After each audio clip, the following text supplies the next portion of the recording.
Heyo, and what is up, gang? Thank you for checking out Sledgehammer TV today. It is just over 24 hours away from the biggest show of the year, WrestleMania 35, from MetLife Stadium in New Jersey. And when you look at this card on paper, it looks like it definitely could be a WrestleMania caliber card, but the failure comes at the WWE and their ineptitude and inability to create anything interesting or exciting surrounding or regarding most of the matches that they put together on this card. Outside of their main events and their two heavyweight championships, there's not really much to be excited, and we are here to talk about it right here and right now. My name is Nick Nightmare, and you are watching the Sledgehammer Wrestling Show's WrestleMania preview and predictions. Let's do it.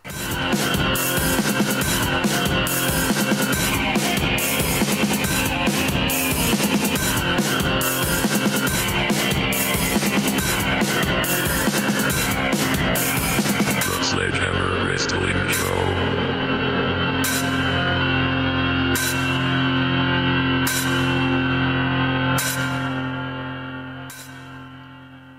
Alright, wrestling fans, thank you so much for joining me. WrestleMania season brings you discounts. Sledgehammer TV merchandise on sale at teespring.com/stores/sledgehammer-TV. Use the discount code MANIA10 at the checkout to save 10% off your purchase. The Sledgehammer Club t-shirt and the Sledgehammer Wrestling Show logo tee now available. These two shirts for a limited time only. After the Smackdown following WrestleMania, these shirts will no longer be available. So if you love the show as much as I think you guys do, you want to get your hands on these before they become extinct and collector's items like WrestleMania might one day become, if they continue to bring us these lackluster efforts in making us excited. Like I said, when you look at the card up and down, some of the matches definitely sound like they could be entertaining, sound like they could be good matches, but for the most part,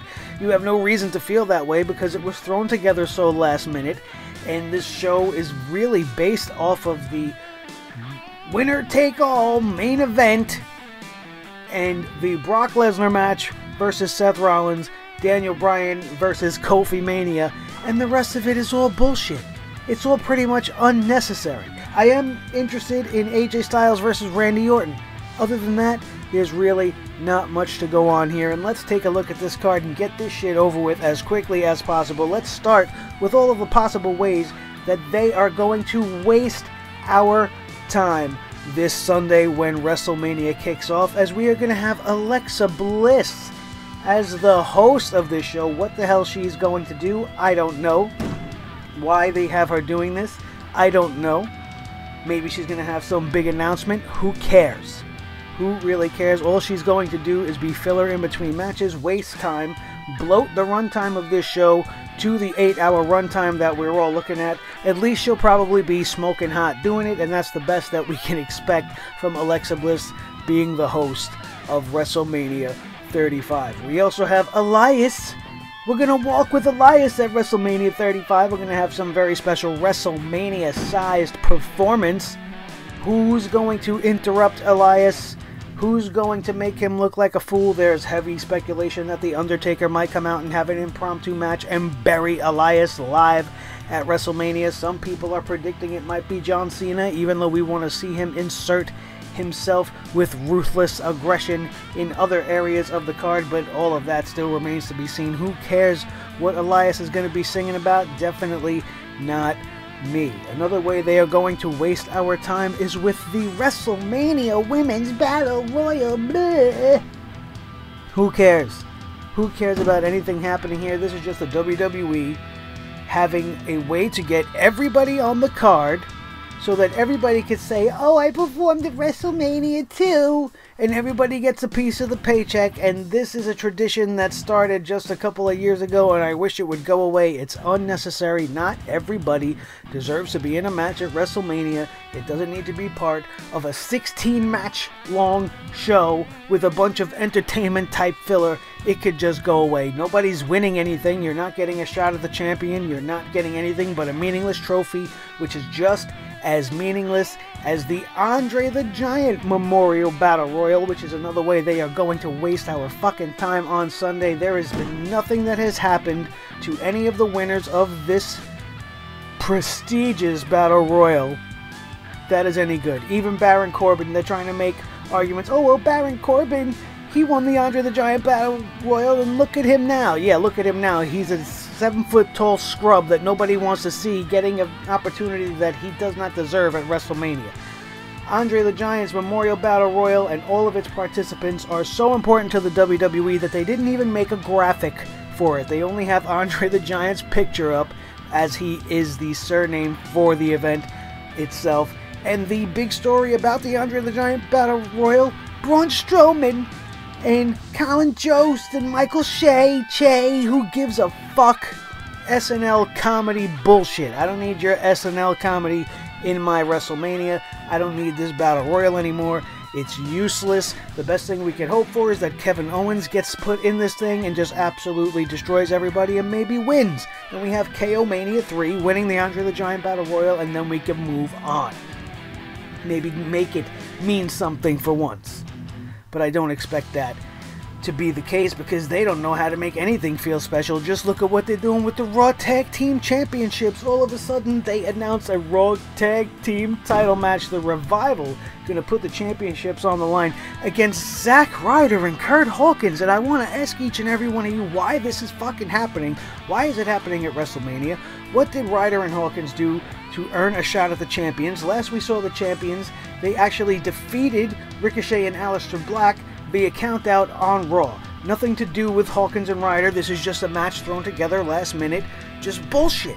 It's unnecessary. We don't need it. They should have taken these two teams and inserted them into the next matchup we are going to talk about, which is the SmackDown Live Tag Team Fatal 4-Way between the Usos, The Bar, Rusev, and Shinsuke Nakamura, and Aleister Black and Ricochet. If you would have taken the two of them from Monday Night Raw, inserted them here, have a unification match of sorts like you were going to do with the women, then I would be fine with this. Otherwise, the SmackDown Live Tag Team Fatal 4-Way is going to be a good matchup. Absolutely, it's filled with talent, but it's nothing we haven't seen already, and I'm kind of thinking that Aleister Black and Ricochet, after having been defeated at NXT TakeOver New York Friday night and failing to get the NXT Tag Team Championships, I have a feeling they might be successful in winning the SmackDown Live Tag Team Championships here as they go up against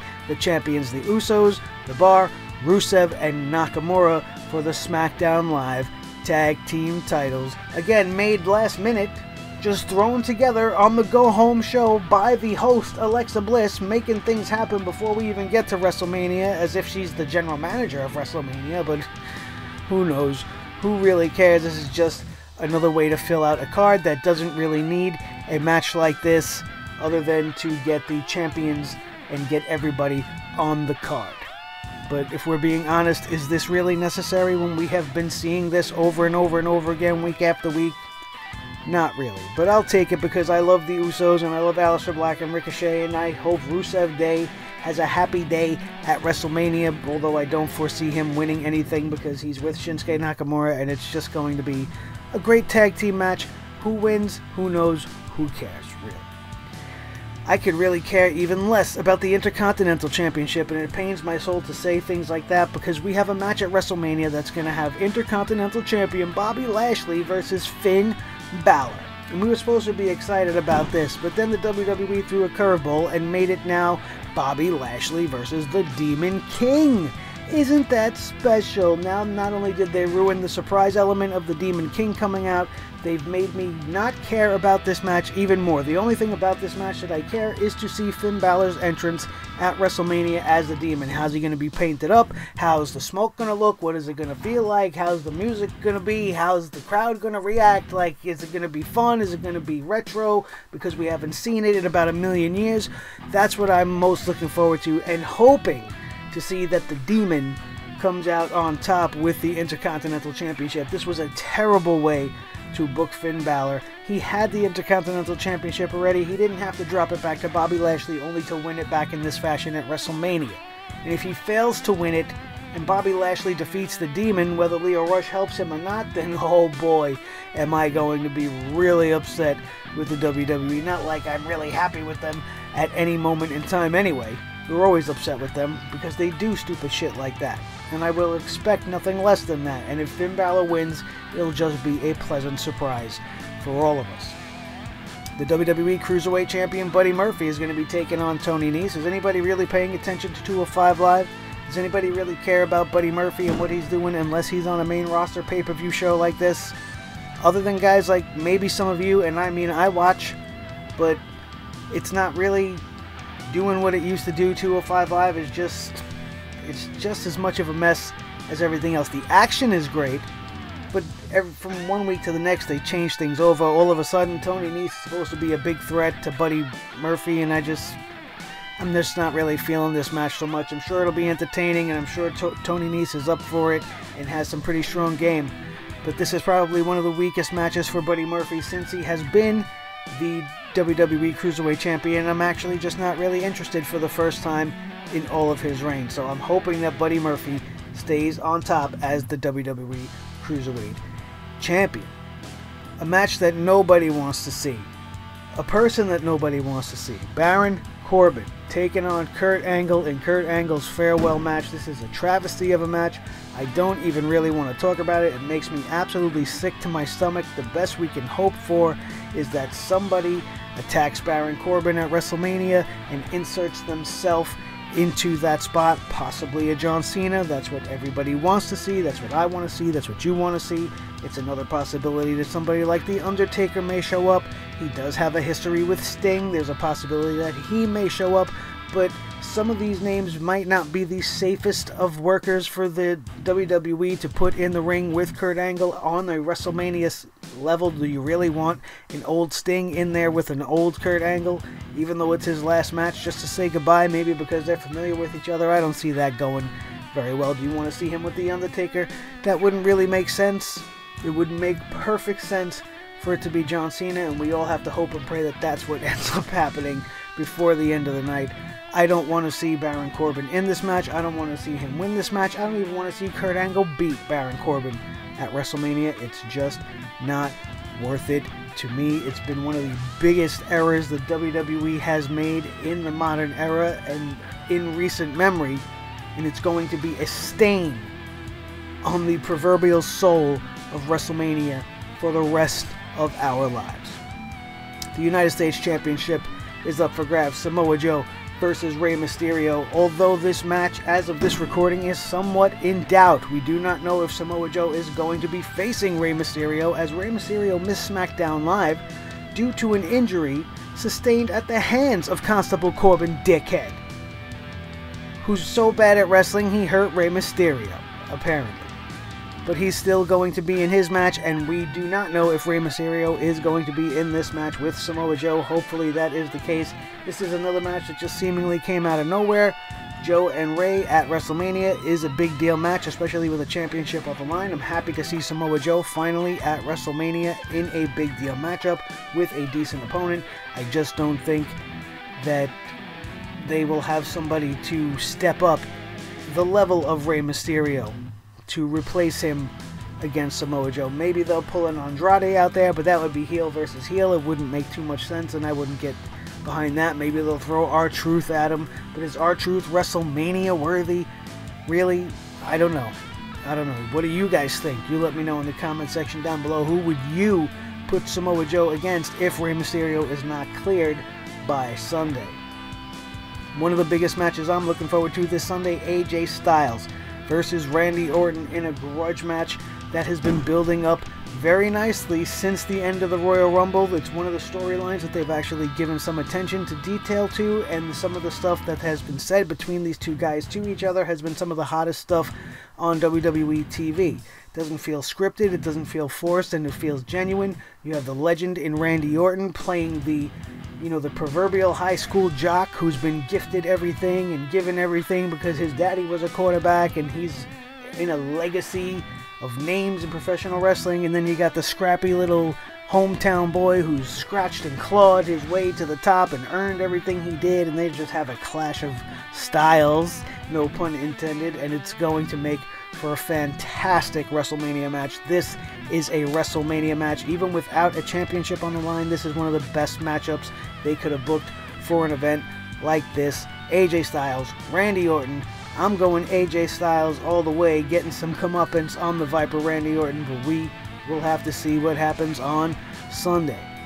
The WWE Women's Tag Team Champions Bayley and Sasha Banks will be facing the Iconics and Nia Jax and Tamina, and Beth Phoenix and Natalya, the Divas of Doom. And I mean, fine, you know, you want to give the WWE Women's Tag Team Championships a premier marquee matchup at a WrestleMania level on the WrestleMania stage, and you want to give them multiple opponents.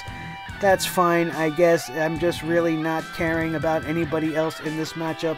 Hoping to God that Bayley and Sasha Banks do not lose to any of these teams, because I do not want the tag team division for the women to be flip-floppity flipping back and forth before somebody could really get a solid run and make it seem worth winning.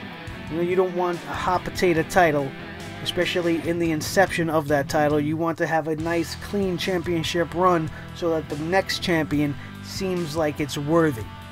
You know, you make the champions feel like a dominant team, like nobody can beat them, and the people that finally unseat them are just going to be the second to none team and the next coming for the tag team division, and it's going to be great if you do it that way. But instead we get stuff like this. I don't want to see the Iconics win. I'm sorry, some of you guys, I know some of you are rooting for them. Nobody wants to see the Samoan Sandwich Factory win this thing. And the Divas of Doom coming back, you know, Beth Phoenix announcing her return from retirement. There's a chance they give it to them here, but I don't want anybody to win these things except Bayley and Sasha Banks. I'd like to see them go on and face other people, other teams, like the Sky Pirates, or things like that. Do something fun before you start handing the belts off to other people so quickly.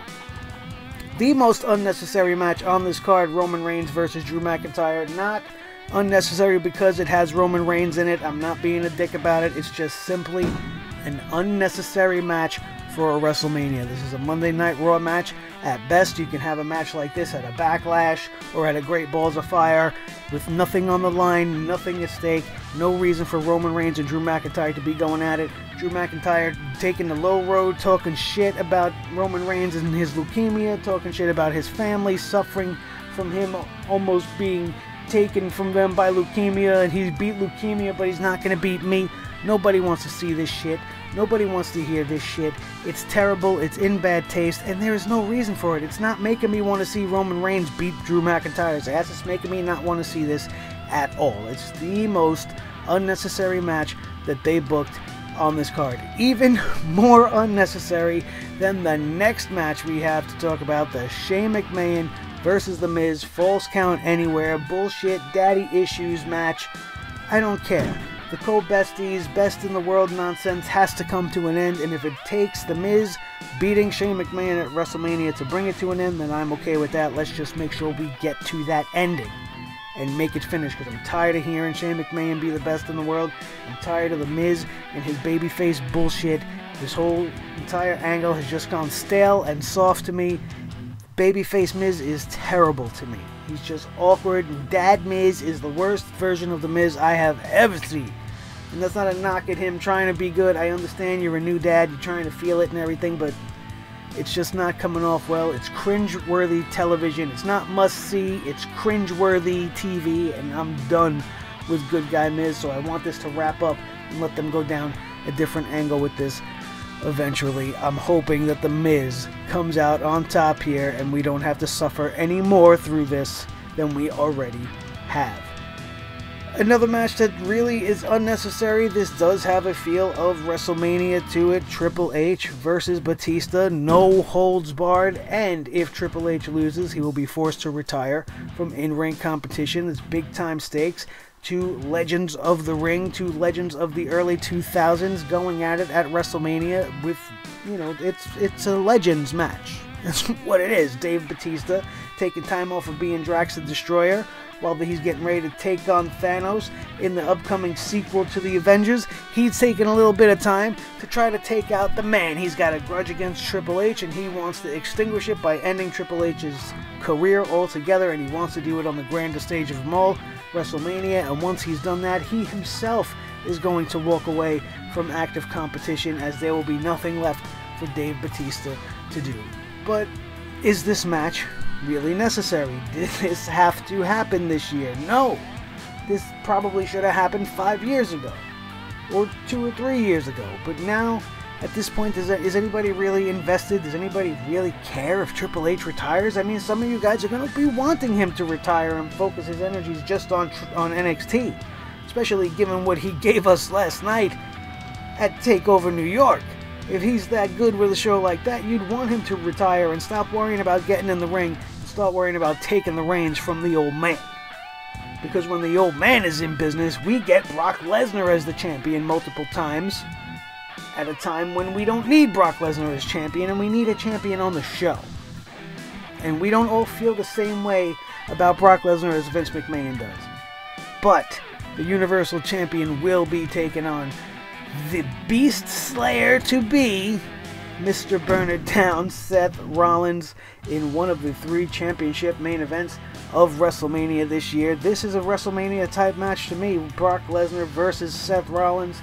Seth Rollins making it known that Brock Lesnar has a history of not doing well with smaller guys, and that he, in fact, is a smaller guy, and he's going to be the one to unseat the Beast from atop the Universal Championship mountain, and he will slay the Beast once and for all at WrestleMania. I hate that they debuted the shirt already. I hate that he's already hit Brock Lesnar with the curb stomp on Monday Night Raw. So there's really nothing special to look forward to other than that 3 count and the celebration when Seth Rollins finally wins the championship, which is my call. I'm hoping and praying that's the direction, but with Brock Lesnar being set to face Daniel Cormier in the UFC, Vince McMahon is a maniacal maniac. Megalomaniacal maniac. Maniacal maniac is the same thing, isn't it, you guys? But still, that would apply to Vince McMahon, because that's how much of a maniac he is, that you would have to say it twice. Because he would leave the belt on Brock Lesnar just to have him take it to the UFC and defend it on his shoulders when he goes one-on-one. Well, not defend it, but have it on his shoulders when he goes up against Daniel Cormier in his attempt to take the UFC. And I just want nothing to do with that. I'd rather it be around the belt of one of the hardest working men in all of the WWE. All of his efforts over the last year and a half in the Gauntlet match, and all of his great performances on Monday Night Raw. He is at one point the only reason to watch Monday Night Raw, if you like real wrestling, need to be rewarded with a WrestleMania Championship win here on this night.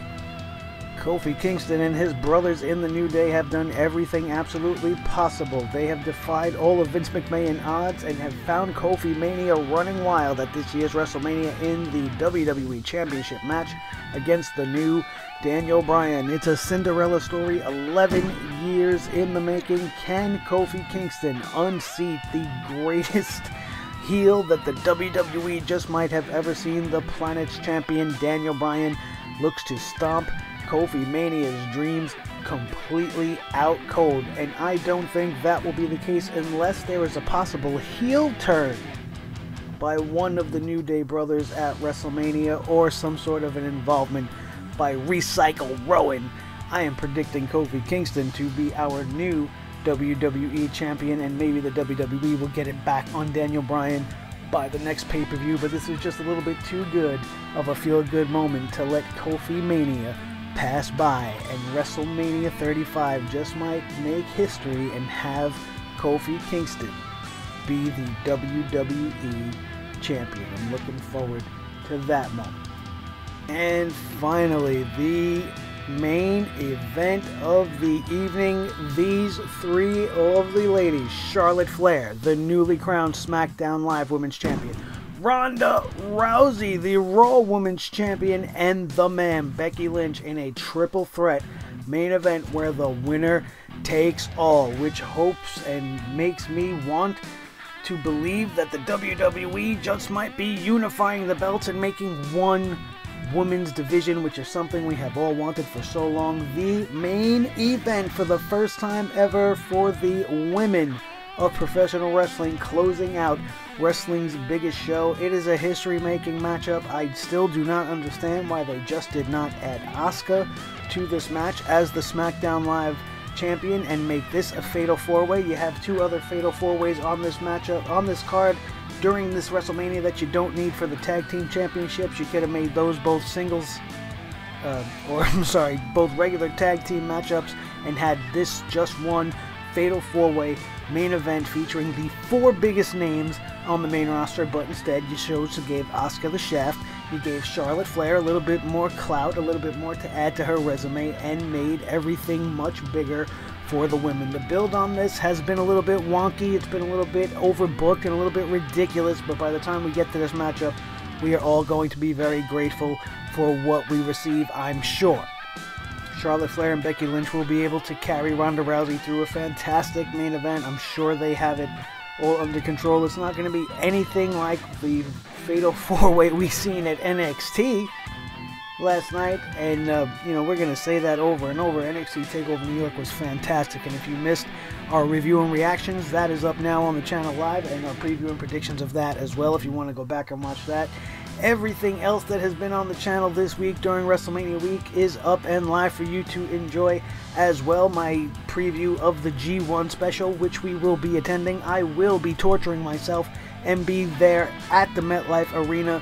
As long as everything goes right with my tickets at the box office, I'm going to be sitting there at MetLife for God knows how many hours, trying my very best to enjoy WrestleMania live, just for the experience of being at WrestleMania Live. Not really, looking forward to the torture.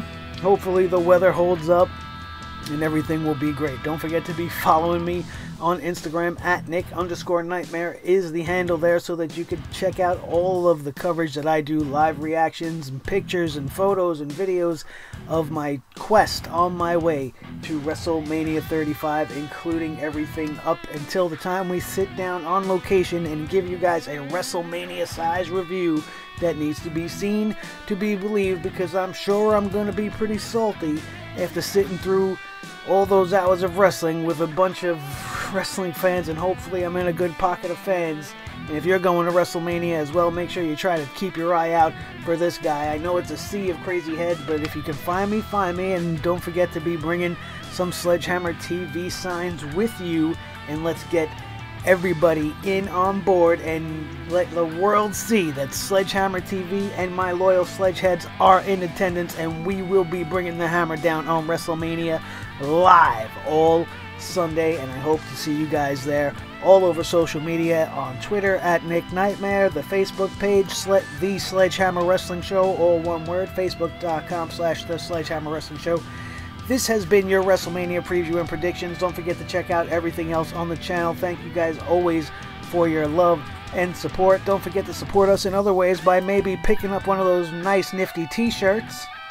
Use the code Mania10 at the checkout for 10% off your entire purchase. Teespring.com/stores/Sledgehammer-TV. Check it out if you wish, or you can go to our official sponsor, which is Audible. Audible has over 180,000 books that speak to you. You can get one for free on me by going to audibletrial.com/SledgehammerTV right now. Redeem your free audiobook by signing up for a 30-day free trial. Get some awesome wrestling books, get some sci-fi, maybe you like Star Wars, plenty of Star Wars titles there, lots of comedy, lots of self-help, lots of educational books. You want to learn a second language? Audible has got you covered, and you can get it for free on me right now. audibletrial.com/SledgehammerTV is the way to do just that. I have done so many reviews and previews this week that my voice is getting absolutely shot. I look forward to tomorrow, where I don't have to record a goddamn thing and I just get to go watch a whole lot of wrestling. We will be at House of Glory's Culture Clash 19 tomorrow afternoon. We're going, like I said, to the G1 tomorrow night, and we'll be at WrestleMania on Sunday, and I hope to see you guys along for the ride. My name is Nick Nightmare. This is the team. Thor the Sledgehammer, the official Sledgehammer of the Sledgehammer Wrestling Show, and his tag team partner, the World Heavyweight Champion of all the microphones in all the world, Mr. Blue, the small ball microphone, the most important member of the team, as always, in each and every one of you. And if you're new here, don't forget, if you enjoyed this show in any way, to subscribe to Sledgehammer TV and make sure you're notified so you don't miss a thing, as WrestleMania weekend is quickly coming to a close, and we will be your official source for all of your WrestleMania news that you need coming out of WrestleMania, as we will be covering, as always, and bringing the hammer down on the Raw after WrestleMania and the Smackdown Live after WrestleMania as well. So don't forget to subscribe, stay notified, smash that like button if you enjoyed everything, share this video with each and every one of your wrestling buddies all over the wrestling world, especially if they're not really looking forward to more than 1 or 2 or possibly 3 matches at WrestleMania at the most, because you know that this is the place to send them, because we understand how you feel, because we feel the exact same way. Thank you all so very much for being with me on this very busy week here on the channel, and that, my friends, is going to do it, and we are out of here, and we will see you next time, which will most likely be the review of this very, very lackluster WrestleMania, with a few minor exceptions, and we will be here for you guys as always. That will do it, and we will see you next time right here on your new favorite wrestling show, the Sledgehammer Wrestling Show, only on Sledgehammer TV, right here on YouTube.com. Boom.